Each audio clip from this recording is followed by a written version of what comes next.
Hey guys, did you know that you can find an affordable, high quality USA made knife for $300 and much less? I'm going to go through in this video kind of my top 10 picks for an affordable USA made folding knife that's perfect for EDC. Now this is the, as I just misflicked it, this is the Microtech Stitch Ram-Lok. USA made, and it's going to tip the scale, so it's not going to be in our 10 under 300, but this one's $308 the way I've got it, which is an aluminum handle, an M390 MK, which is Microtech's M390, a very aggressive blade shape, a very ergonomical full-size knife, and probably one of the sharpest blades that I've gotten from the factory. This thing is an absolute laser beam. Really nice USA made knife, a little bit different for an EDC knife. It's going to kind of tip the scales on the higher end for me. But as we get into this, you know, many enthusiasts do struggle to find a good EDC knife made in the USA. A lot of people don't think that they exist at that price point. So what I'll hope to do is to show you some really good choices. The knives are going to be well under $300. You can do some modifications to them. And let's just get into it and take a look at what we've got. First thing I want to do just real quickly is say thank you to all the channel members. I appreciate each and every one of you. And I appreciate each and every one of you who come in and take the time to watch my knife and EDC content. So let's get into this top 10 list and see what we've got. I'm going to start kind of on the high end and go backwards. So this is the Benchmade Adamus, mini Adamus, I'm sorry. It comes in with G10 scales that have holes to cut out for weight relief, G10 scales, crew wear blade, and it tips the scale right at $274. Now, this particular knife, I did mod. I added some AWT scales to it, which takes this price over the $300 because these scales were $99. But this knife is every bit as usable and as good with the OEM scales. I still have them. It's just that I put these on because I wanted it to look different. I've had this knife quite a while, but it is a beast of a knife. It's going to be what I would consider more of a hard use EDC knife with a thicker grind, more heavy duty use scenario. It's a Siebert design, still very slicey. Probably the knife that's bitten me the worst out of all my knives. This guy got me really good just by having the blade fall on my pinky. But yeah, this is a fantastic Siebert designed Benchmade Adamus. Could be called the Adamas, but Siebert, the designer, calls it the Adamus. And this is the mini, and I really dig this knife, and it comes in right around $274 and uses Benchmade's Axis lock system. So moving on, we come to one of my favorites. This is the Tactile Turn Chupacabra. This little guy is a very impressive knife, in my opinion, for what you get for the value. This knife, the way I've got it set up with the tactile clip, the standard clip, it's $249. They've got a special collaboration where Lynch makes a clip for them, and it's $269. The knife is the same, but you can get an alternate clip. This knife uses the Snex lock, which is one of my favorite locking mechanisms. It's kind of like a, it operates similar to a Demco lock, but your spring tension's back here as opposed to being up here. The Vision R and the Civivi Vision FG both have the Snex lock. Fantastic use of it, and first time a USA manufacturer had licensed it. You've got this really nice sheep's foot blade that's in MagnaCut. You've got really nice aluminum handles, smooth aluminum handles. The ergos of this knife are very good. It feels great in the hand. A great EDC knife, very slicey, very fidgety, very usable. Whether I reverse flick it, slow roll it, or thumb flick it, it's got good action, good detent. That Snex lock does a really good job. It's got a nice sharpening choil, And again, I really love that MagnaCut sheep's foot blade. So that is the Tactile Turn Chupacabra, and it comes in right around 249 bucks. So moving on, we are going to come to my first Grail knife. This is a knife that I saved up for and was dying for, and I'm a huge fan of it. I know it's kind of polarizing because it's not the sliciest knife. It was the Benchmade Adamas, the Osborne design. Designed kind of for ranch type work where you can use it from cutting bales or twine to cleaning out horseshoe feet, whatever you want to call them, hoofs. But it is a super nice knife. This is the original version of the 940. Comes in a lot of different variations. This is the green aluminum handle, aluminum backspacer there, S30V blade, and this guy is going to run you right around, if I'm not mistaken, $240. Again, it comes in other configurations too, but this configuration, it's 240 bucks. Even though it doesn't have the greatest, shallowest grind, so to speak, I find the knife to be plenty slicey for me. Also, it's good. It's pokey, stabby. Just a nice knife. It's thin. I love the fact that most of the handle is absorbing the blade. I love the action on this 940.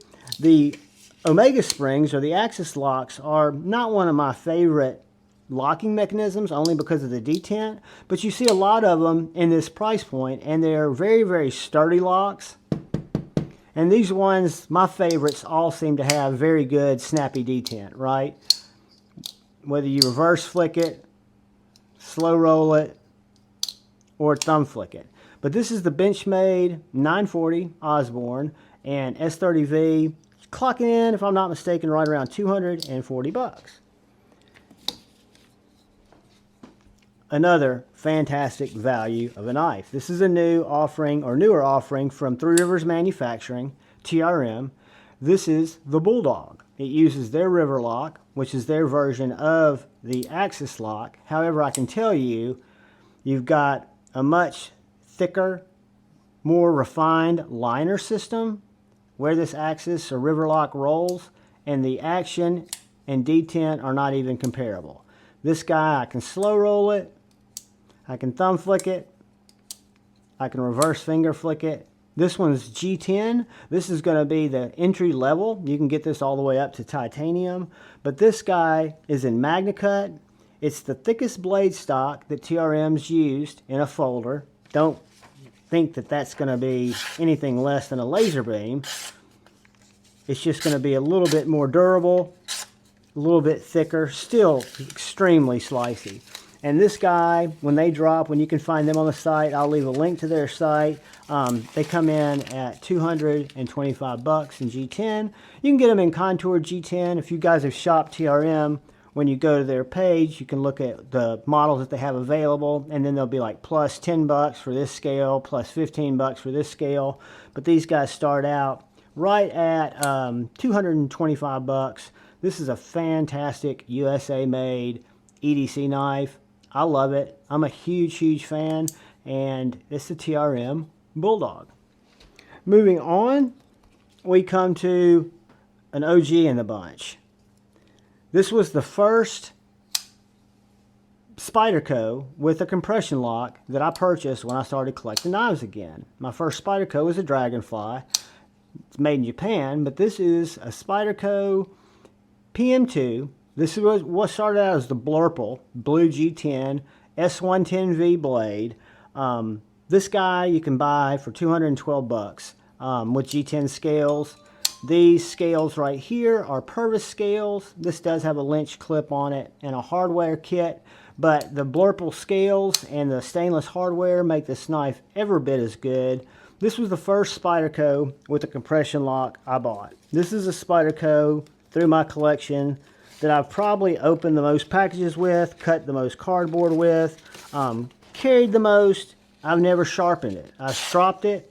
The S110V, for somebody who's a city guy like me that doesn't use their knives that hard, this is been an amazing steal. Again, I haven't had to sharpen it yet. I've got the tools that I need to sharpen it when I need to sharpen it, but it's a great knife. And the awesome thing about the Spyderco PM2 is you can get it in a plethora of different blade scales. You can get it in a plethora of different, blade steels or handle scales from Minimalistic, and you can get them for a lower price than what the S110V that I quoted you here at about $212. You can get them for under $200 if you get some other blade steels like S45.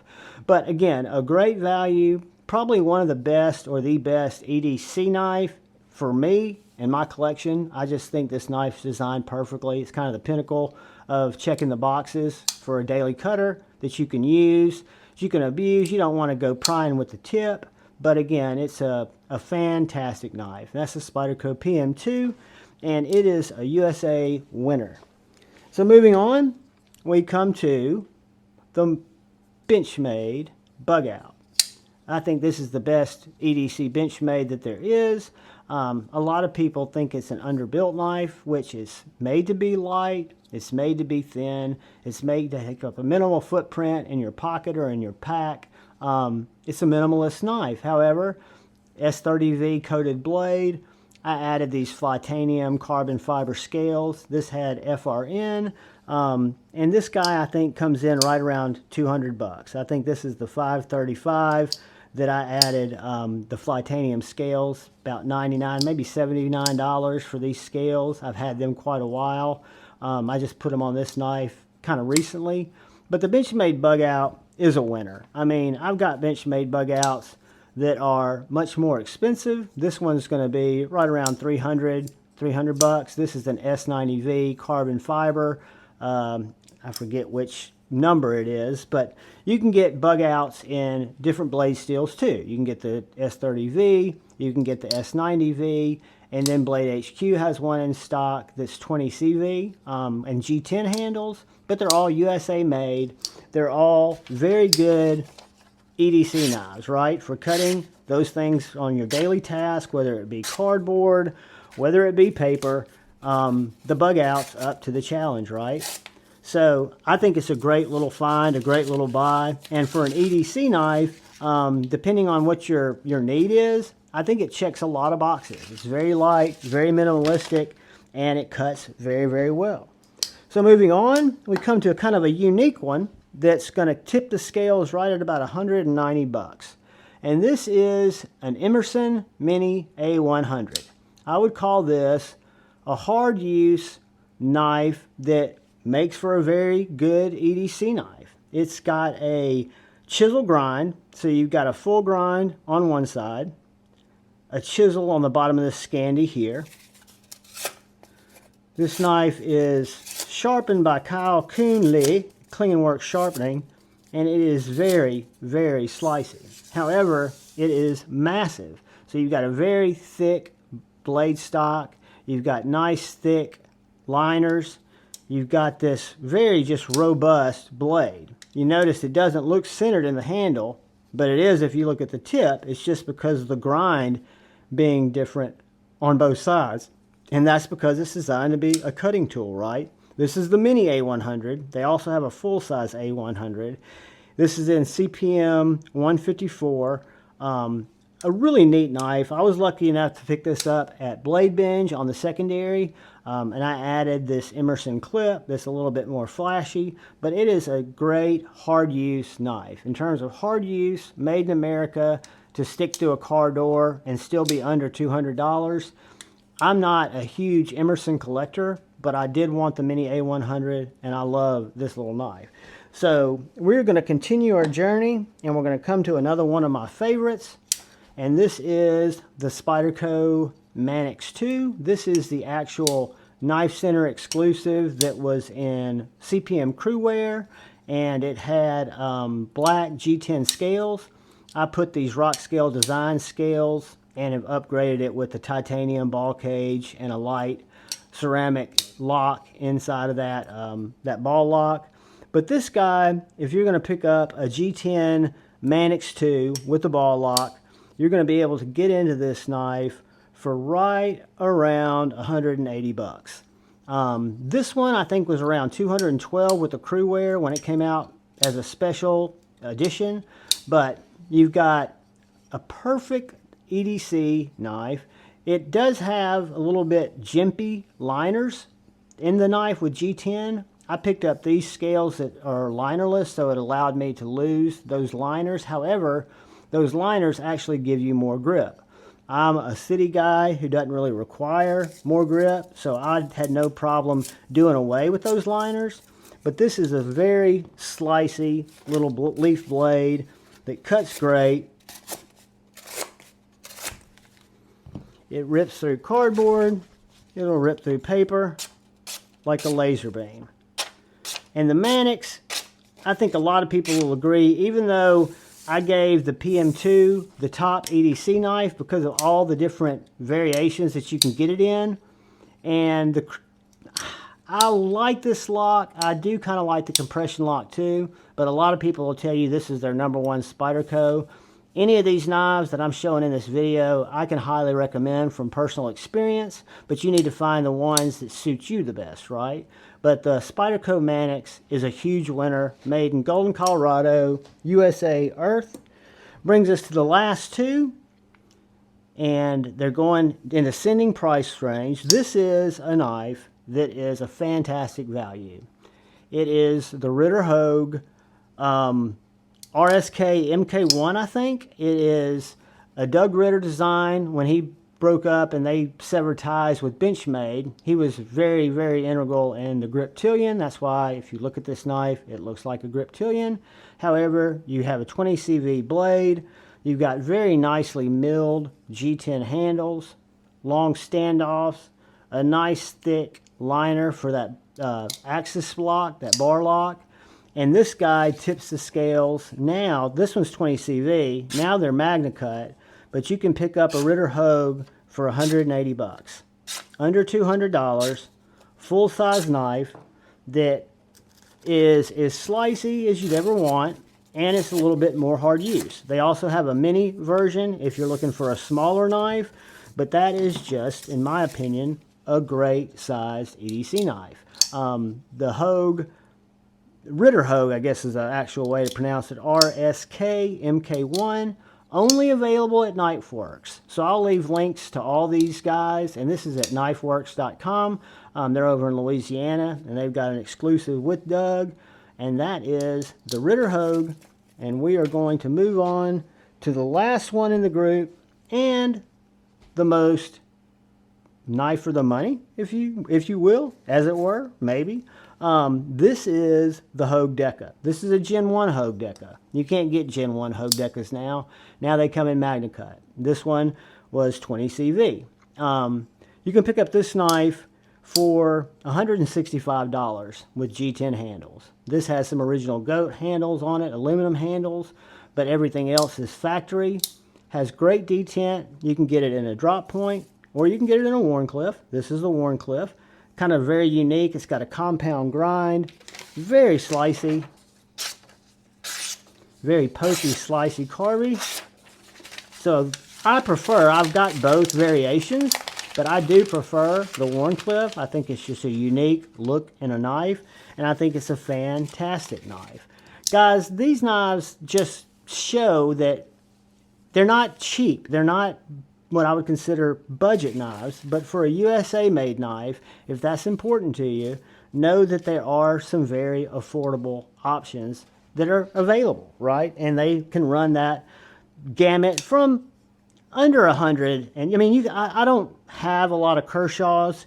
You can get USA made Kershaws for even less. These are just the ones, the top 10 in my collection. So don't think these are as cheap as you can get a USA made knife for. You can get USA made knives for less money. These are just the ones that I selected, the top 10 in my collection that kind of fall under that 300. The Microsoft stitch, or Microsoft, the Microtech stitch being an outlier at $308. But I did want to point it out to you guys because it is such a good knife. And guys, if you'll do me a favor, there's going to be a video that's going to pop up right over there.